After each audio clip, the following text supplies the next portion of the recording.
Moikka, mä oon Eevi, mä oon 17-vuotias lukiolainen ja harrastan sirkusta.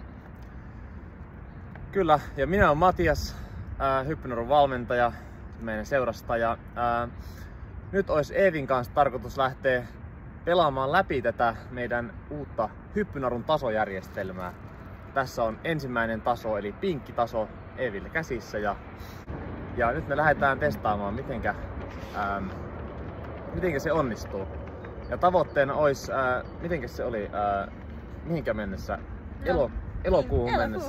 Elokuuhun mennessä, että miten pitkälle pääsee. Tässä on tosiaan 7 tasoa ja sitä mukaan kun ne tasot saa suoritettua, niin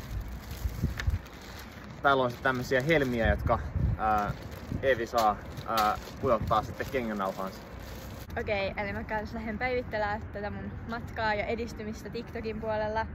Ja toivottavasti jotkut teistä innostuu kokeilemaan itse ja ainakin sitten kattelee, että mihin asti mä pääsen. Sitten me lähdettiin tekemään näitä ykköstason juttuja yhdessä Matiaksen kanssa läpi. Oikein vasen on niinku yksi suoritus. Se luuppi lähtee alusta. Hyvä. Tässähän se on. Sitten jos haluaa tehdä sitä niin myöhemmillä tasolla tulee se, että pitää tehdä nopeammin ja enemmän putkeen, niin silloin se mahdollisimman vähän, että jalka liikkuisi mihinkään eteen tai taakse. Joo. Okay. No nyt on jalkaliikkeet sieltä suoritettu, eli ensimmäiset 7 liikettä. Okei, mutta mennään sitten seuraavaksi tekemään vähän käsiliikkeitä. Yes. Olennaisimmat 2 tapaa on se, että laitetaan kädet tälle vierekkäin vai onko ne tälle ristiin. Eli jos me puretaan se swingi aukihyppyyn, niin silloin se käsi menee tosta yli. Just. Ja täältä ja tänne. Just niin. Ja sitten. Nyt sulla menee, nyt se käsi menee just toisinpäin. Joo.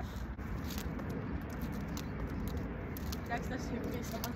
Joo, se ei ole pakollista, mutta se on hyvin suositeltavaa. Onko tähän joku kikka vai? Kikka on se, että jos naru osuu tuonne liian kauas maahan, niin sitten se pomppaa. Ja jos osuu liian lähelle, niin sitten se jää nirkoon. Eli täytyy yrittää ajoittaa sille, että se naru osuu maahan just tuossa. Nyt on tehty tässä vähän temppuja ja ykköstaso saatiin suoritettua. Joten täältä jo ensimmäiset helmet